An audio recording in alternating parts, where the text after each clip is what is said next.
Good morning, everyone. Today we are going to read chapter Blindness by Charles Lamb. Before we begin, Charles Lamb 1775 to 1834 is well known for his essay in English.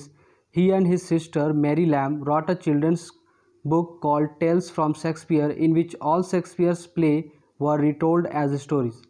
He wrote a number of poems too and became a close friend to two other great English poets, Samuel Coleridge and William Wordsworth. For 25 years from 1792 till his retirement, Lamb worked in the accountant's office for the British East India Company in London. This poem is written by the poet Charles Lamb. In a stagecoach, the poet saw a small child. He attracted to her beautiful dark eyes. The poet was amazed when he knew that the girl was sightless. So let's start our poem in detail. In a stagecoach where late I chanced to be, a little quiet girl my notice caught. I saw she looked at nothing by the way, her mind seemed busy on some childish thought. तो यहाँ पे Mr Lam जो हैं, Charles lamb, और ये बताना चाहते हैं कि जब वो एक बार जा रहे थे, कहीं पे जर्नी पे थे, तो उन्हें एक चांस मिला था स्टेज कोच में जाने का। स्टेज कोच एक घोड़ा गाड़ी है जिसमें 4 घोड़े लगे होते हैं और पीछे एक कोच होता है जिसमें बैठने की जगह होती है। जब वो उसमें बैठे तो वहाँ देखा कि एक लड़की और उसकी एक माँ साथ में बैठी हुई है, उनके साथ ही मतलब को पैसेंजर थे वो लोग।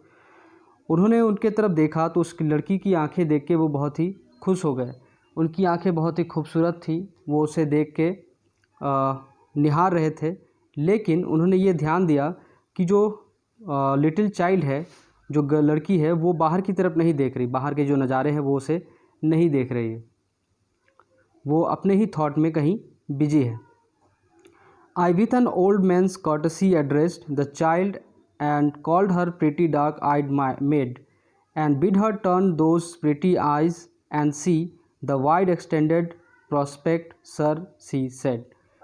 फिर मैंने एक ओल्ड मैन की तरह उस लड़की की तरफ कहा और उसे बोला, प्यारी बच्ची, तुम क्यों नहीं बाहर की तरफ देख रही हो?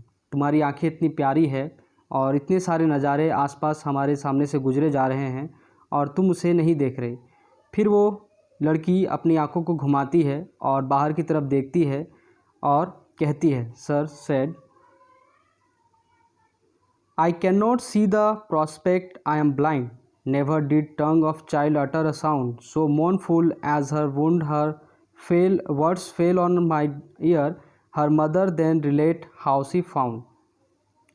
फिर वो लिटिल चाइल्ड उससे कहती है, लड़की कहती है कि मैं बाहर नहीं देख सकती, मैं नज़ारों को नहीं देख सकती क्योंकि मैं अंधी हूँ। I am child, I am blind.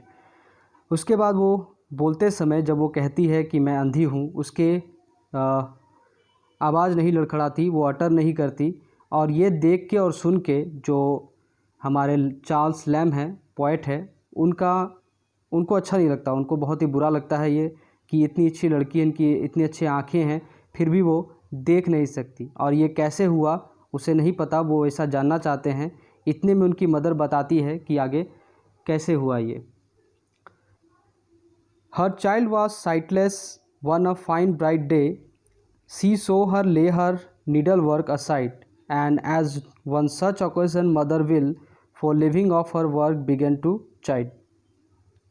तो एक ब्राइट सनी डे था, दिन उजाला था, बहुत सूरज अच्छे से उगा हुआ था, सनलाइट आ रही थी और जो लिटिल चाइल्ड है वो नीडल का काम कर रही थी। नीडल मीन्स वो कपड़े सीने का काम कर रही थी और अपने काम को वो छोड़ देती है और इसके बीच में उसकी माँ उसे देख लेती है और उस पर चिल्लाने लगती है और उसे डांटती है और कहती है कि अपना काम जल्दी से ख़त्म कर लो, बिना काम ख़त्म किए तुम कहीं मत जाना।